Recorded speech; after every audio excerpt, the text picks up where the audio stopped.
in interesting times. Today's stories. Hawaiian Railway Society is on track to preserving Hawaii's railroad history.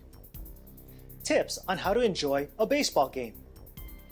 Multnomah Falls, a breathtaking view all year round. We'll give you a taste of Little Italy.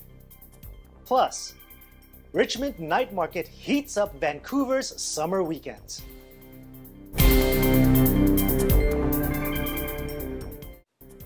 Hello everyone, I'm Alan BASALLAJE bringing you stories from around the globe. And this is Eagle News Washington, D.C. Weekend Edition. Hawaii once had a sophisticated railway network that transported goods, people, even members of the royal family. Eagle News correspondent Mio Asenas visited remnants of this aging system in a West Oahu museum. All aboard to one of Hawaii's last active trains and railways. The Oahu Railway became reality thanks to Benjamin Franklin Dillingham. Originally from Massachusetts, Dillingham came to Hawaii in 1865. He first made his living in the hardware and dairy industries, but it was the development of the Oahu Rail and Land Company that made his fortune. Hawaii's railways began with plantation railroads. By the time Dillingham came in the late 1800s and decided to build a railroad, there were plenty of plantations. The Oahu Railway was built in part to connect all the plantations to bring that product to Honolulu so it could get shipped away. The Oahu Railway and Land Company was a common carrier railroad. They were no different than a big railroad on the mainland back then. They hauled freight, passengers, you name it, they hauled it. One of the things they did bring was the processed sugar. A lot of people always say it's a sugarcane train. It's not. The Oahu Railway never hauled sugarcane. That would have been the plantation railroads, whether it was the Ewa Plantation, Waialua, wherever. Sadly, the arrival of automobiles and the demand for more roads signaled the beginning of the end of the Hawaiian trains as the preferred mode of transportation. That was the end of the railroad. That was just like on the mainland. Trucks, buses, more roads, more convenient ways to get somewhere was the demise ultimately of the railroad. And in December 31st, 1947, Dillingham had the last ride that went from Kahuku back to Honolulu. Now, the Oahu Railway stayed in business around town and around the canneries all the way up until 1970, but just it was a real small operation. So the Hawaiian Railway Society was created to preserve Oahu's remaining trains and train tracks. The society was formed to save a locomotive known as Waco 6. Waco stands for the Waialua Agricultural Company. That's a plantation on the North Shore. Waco 6 is unique because it's the only steam locomotive that was ever built on Oahu. It was built from spare parts. The public's always welcome to come. We have train rides Saturday at 3, Sunday at 1 and 3. Our 3 o'clock rides are our ice cream rides. They're very, very popular. We recommend you get here about an hour early. Today's 1 o'clock ride, they usually aren't too full. You should get here about 12:30 or so.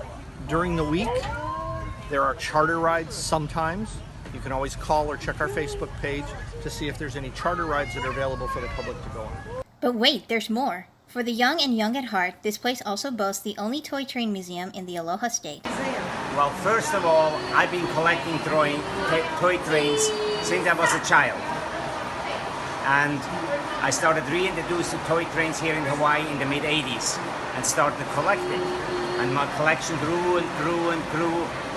And I live in a condominium, so I didn't have any space anymore, so I went into a storage facility. And I said to my wife, whenever I retire, I will open and build a big toy train layout that's open to the public. For more on this historical place, check out HawaiianRailway.com. Reporting from Ewa Beach, Hawaii, I'm Mio Asenas for Eagle News. I am one with 25. Mahalo Mio. From the train tracks, let's head over to the baseball field. Ever wondered how fans have loved for years this classic American sport? Angelo Corpus takes us to a baseball game and shares with us some tips on how to enjoy America's favorite pastime all the way to the last inning. Batter on deck, check swing, full count. These are all phrases that are associated with the game of baseball. But does it matter that a spectator needs to know baseball lingo? Well, today we want to show you that watching live baseball isn't all about the stats. Here's a rundown on how to enjoy a baseball game.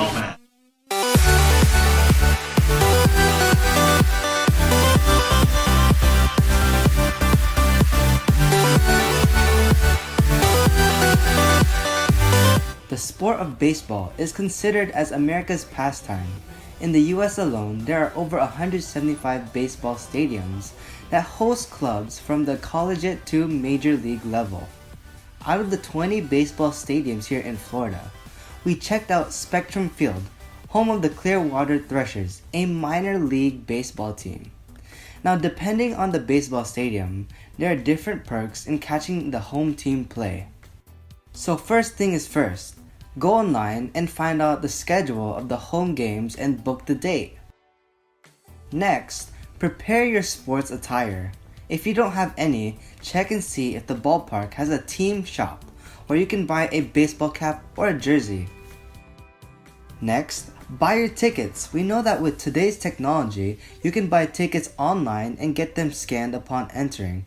However, we're looking for the authentic and original experience. So, we lined up at the box office and bought them there. Next, take photos in front of the stadium before entering. It's always good to document your experience before the game.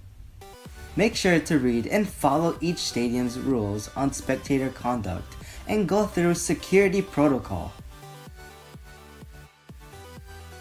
Now that you're in, take a look around and explore the different food vendors and amenities that the park has to offer. One thing for sure is that when going to baseball games, you must try the different foods that are offered. You can't go wrong with hot dogs, popcorn, and soda. Now, follow the signs to where your seat assignment is. Before the game officially begins, they usually sing the national anthem, so make sure to take off your cap and sing along as we honor the US flag. In most baseball games, there are 9 innings. In each inning, there is the top and the bottom. The home team usually takes the bottom of the inning. So, at the top of the inning, cheer on for the defense to strike out the batters or get them to 3 outs. There's usually a chance to go with defense. One of our favorites is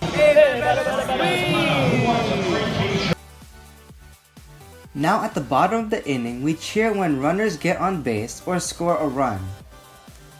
Once in a while, pay attention to the jumbo screen because you'll never know when you might be on live TV. Some clubs have giveaways and raffle prizes. Take advantage of it. One of the traditions in American baseball is the famous 7th inning stretch. During the transition from the top of the 7th inning to the bottom of the inning, the song "Take Me Out to the Ball Game" is played over the PA, in which everyone is encouraged to sing along.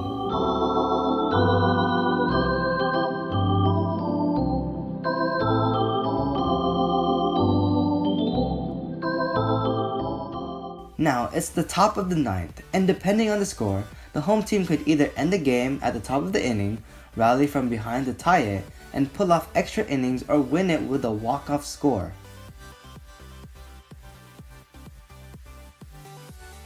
However, win or lose, always tip your cap to the winner to show good sportsmanship. Well, we hope we shed some light on not only the game of baseball, but how to enjoy a live game. Remember to have fun and go catch a game near you. Signing off from Clearwater, Florida, I'm Angelo Corpuz, and I am always 1 with 25. I'm more of a table tennis guy myself. Thanks, Angelo. Up next, Multnomah Falls' breathtaking views all year round. We'll give you a taste of Little Italy. Eagle News Washington, D.C. Weekend Edition will return shortly.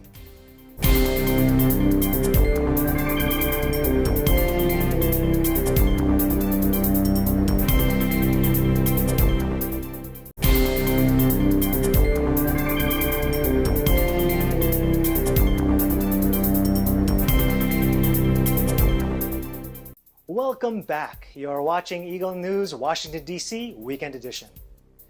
Eagle News junior correspondents Estela Dominique and Elise Danielle takes us to Multnomah Falls, which have spectacular views available to admire all year round. Take a breath. Multnomah Falls is a two-tier waterfall that makes it to the list of top things to see when in Oregon. Walking toward these two buttes, one may already hear the calming sound of gushing water and feel the mist carried by the breeze. The top tier, a 542-foot tall wonder, cascades down the river meeting the lower tier, a shorter but equally pretty 69-foot waterfall, completing the viewing experience. Add to that, Multnomah Falls never dries up, making it nature's gift to the Beaver State, 365 days a year. Having the 611-foot beauty in your backyard, available to admire all year round, is something to be thankful for. From Multnomah Falls here in Oregon, I'm Estella Dominique, and I am Elise Danielle, and we are one with 25. And exhale. Breathtaking, isn't it? Thanks Estella Dominique and Elise Danielle. From Oregon, let's travel down to San Diego. Eagle News correspondent Maricar Velasco takes us to Little Italy, where Italian architecture, food, art, and music await. Diamo un'occhiata. Let's take a look. This is Maricar Velasco from the EBC San Diego Bureau, and we are currently in Little Italy.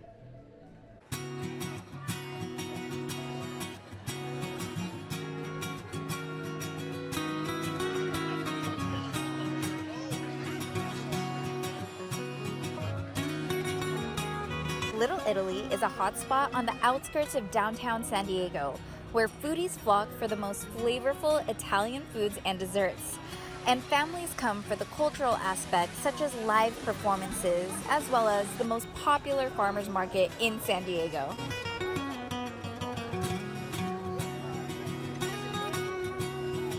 Little Italy's kind of like, it's a secret hub. This is where all the good food products come from. So we figured we'd get in this market and try to compete with some of the big dogs, and that's why we're here. Little Italy is one of San Diego's most popular business districts. What once was an Italian fishing community in the 1920s has now been reclaimed and redesigned into one of the most popular retail, residential, and restaurant districts in San Diego.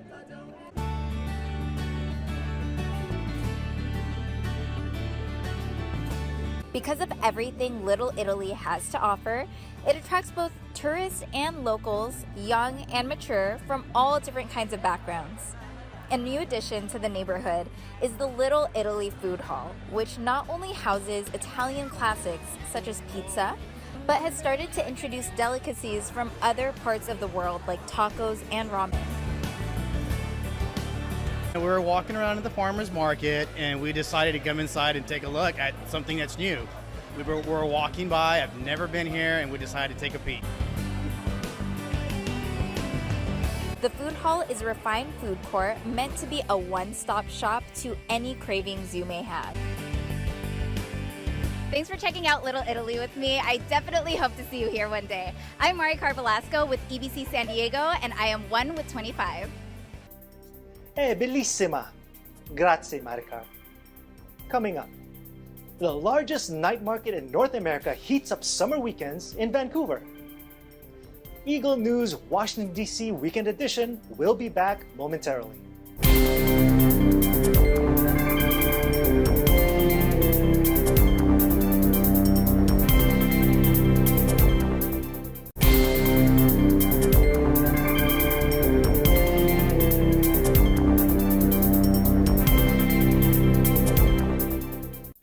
This is Eagle News Washington, D.C. Weekend Edition. I'm Alan BASALLAJE. Before summer ends, let's find out how food lovers in Western Canada spend their weekends. Eagle News correspondents Archie Rose, Estella Dominique, and Elise Danielle show us around the Richmond night market, dubbed the largest of its kind in North America, where hundreds of street-style eats await an adventurous palate. Hi, I'm Archie Rose, and we are here with our guest correspondents, Estella and Elise. When in Vancouver, one of the top things to visit is the Richmond Night Market, featuring dozens of stalls that offer international cuisine and diverse products. We're in for a long night. Join us as we explore this must-experience attraction.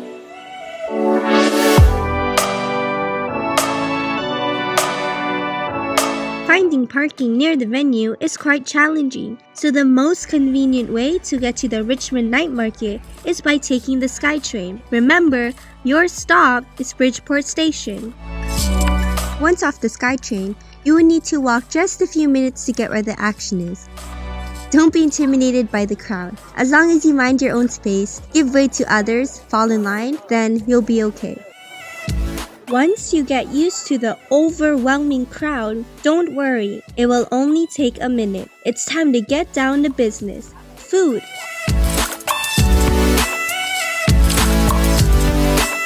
My favorite, this giant calamari. These takoyakis are palate pleasers as well, rich and tasty. The rotator hurricane potato seems to be a crowd favorite, and maybe it has become mine too.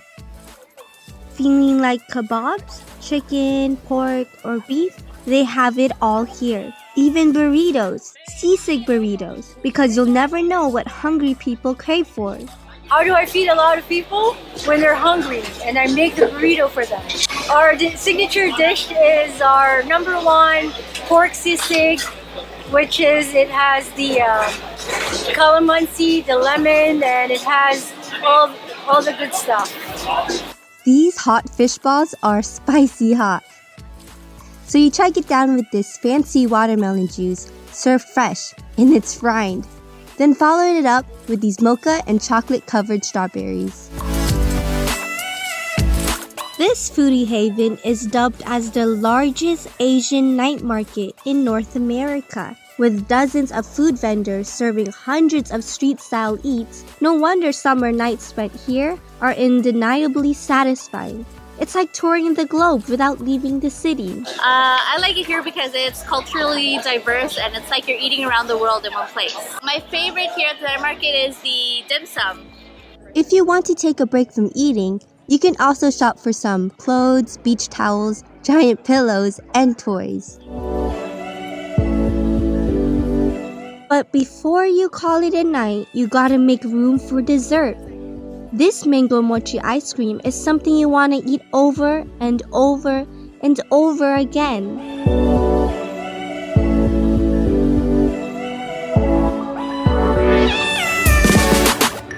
From king crabs to sweet corns To freshly squeezed lemonade. the Richmond Night Market really makes Vancouver summer nights heat up. I'm Archie Rose at TV Dad. I'm Estella Dominique. And I'm Elise Danielle. And we are Wine with 25.